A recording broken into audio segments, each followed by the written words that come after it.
என் செல்ல பிள்ளையே, உன் பிரார்த்தனை எல்லாம் நிறைவேறியது. ஆம், 27ஆம் தேதிக்குள் நடந்துவிடும். பிறகு நீ ஆனந்த கண்ணீர் விடுவாய். என்ன நடந்தாலும் உன் லட்சிய பாதையில் இருந்து தடம் புரளக்கூடாது. உன் வாழ்க்கையில் நடக்கும் எந்த ஒரு செயலும் உன் நன்மைக்காக மட்டுமே நடக்கிறது என்று நம்பிக்கையோடு இரு. உனக்கு என்னவாயிற்று? காலையிலிருந்து ஏன் இந்த கவலை? வாழ்க்கை என்பது ஒவ்வொருவரையும் சார்ந்துதான். உனக்கான தேவை அவை சார்ந்துதான் இருக்கும்.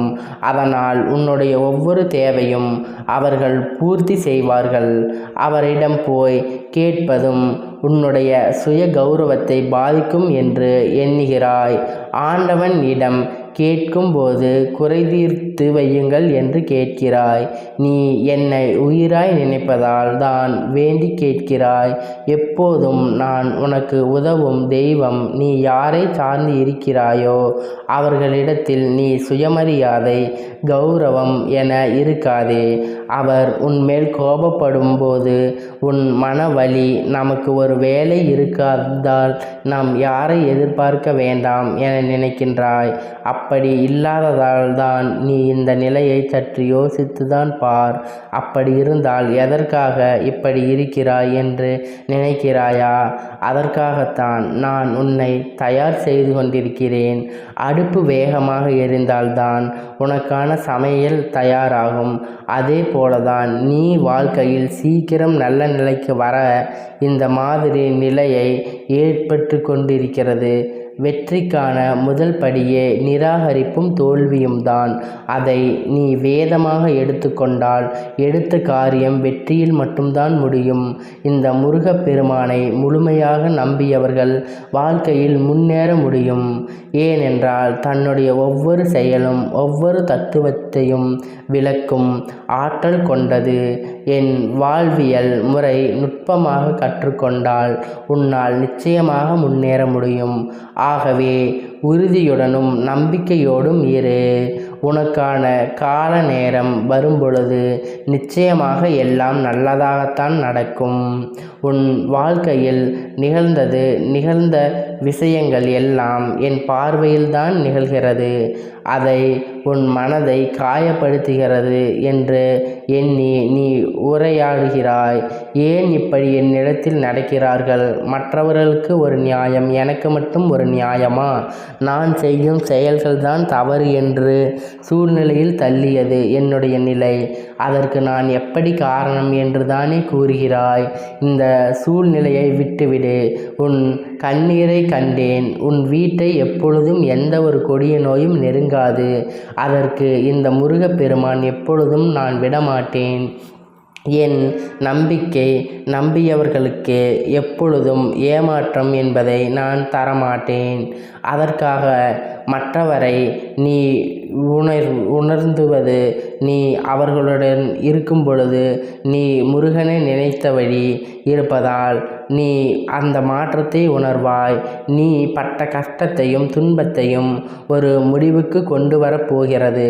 வாழ்க்கையில் எல்லாவற்றுக்கும் நீ கவலைப்பட வேண்டாம். கவலைப்பட்டு கொண்டே இருந்தால் வாழ்க்கை ஒரு போர்க்களம் ஆகிவிடும். உன்னுடைய வாழ்க்கை மாற வேண்டும் என்றால் முதலில் நீ உன்னை நம்ப வேண்டும். நீ இன்பத்தை அனுபவிக்கும் காலம் இதோ வந்துவிட்டது.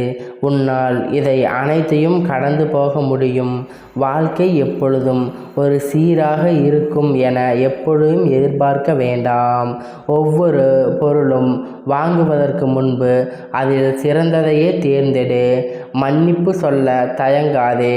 அனைத்தையும் விட்டு கொடு. ஒரே நேரத்தில் எல்லா வேலையையும் ஒத்துக்கொள்ள வேண்டாம். அதனால் இவைகளில் பிடி. உன் விருப்பங்களை படி நடக்கும்போது வெற்றி தானாக கிடைக்கும்.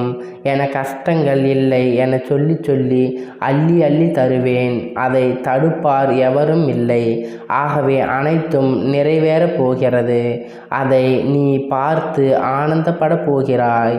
எனவே என் செல்ல பிள்ளையே, நீ எப்பொழுதும் எதற்காகவும் கவலை கொள்ளாதே.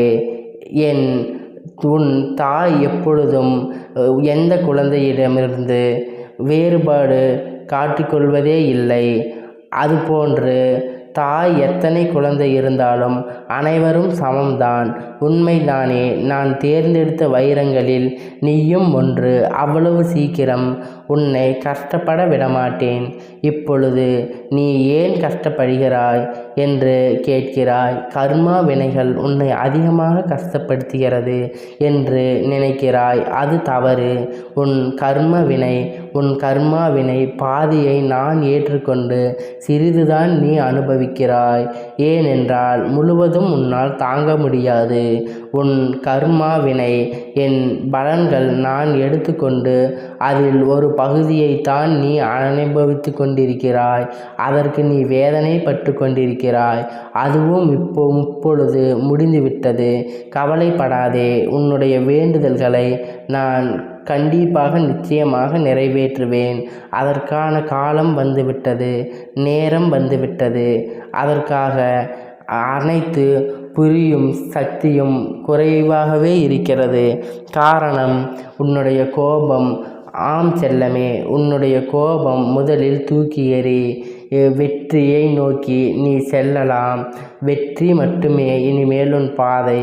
உன் வாழ்க்கையின் இன்னும் முக்கியமான விஷயங்கள் நாம் செய்ய வேண்டும். அதில் முக்கியமான ஒன்று என்ன தெரியுமா? பெற்றோரை வணங்கு. பெற்றோரை வணங்கினால் 6 முறை இவ்வுலகை சுற்றி வந்த புண்ணியம், 10,000 முறை கங்கையில் குளித்து வந்த புண்ணியம், 100 முறை புனித தீர்த்தத்தில் குளித்த புண்ணியமும், 100 முறை அஸ்வத்திய யோகம் செய்த புண்ணியமும் நிற்கும் என்பதை ஞானிகள் கண்ட உண்மையாகும். அதனால்தான் பெற்றோரை வணங்கும் கோடி புண்ணியம் கிடைக்கும். நான் உன்னை எச்சரிக்கை செய்கிறேன். நம்முள் பிரத்திவ புண்ணியம் கர்மா வினைகளும் அகலும். நான் சொல்வதை நீ கேட்பாய்தானே? இந்த முருகப்பெருமான் சொல்வதை நீ கேட்பாய்தானே? நம்புகிறேன் நீ கேட்பாய் என்று நான் கூறி உரையை நீ கேட்டால் எப்பொழுதும் நீ வெற்றி அடைவாய். இது உன் முருகப்பெருமானின் அருள் வாக்கு, சத்திய வாக்கு. என் செல்லமே, நான் சொல்வதை கேட்டுவிட்டாய் அல்லவா? உனக்காக எல்லாம் 27ஆம் தேதிக்குள் உனக்கு நடந்தே தீரும். பிறகு நீ இந்த முருகப்பெருமானை பார்ப்பதற்கு ஓடோடி வந்து விடுவாய். ஓம் முருகா போற்றி, ஓம் கந்தா போற்றி, கடம்பா போற்றி, கதிர்வேலா போற்றி, சரவணபவா. ஓம் சரவணபவா. ஓம் சரவணபவா.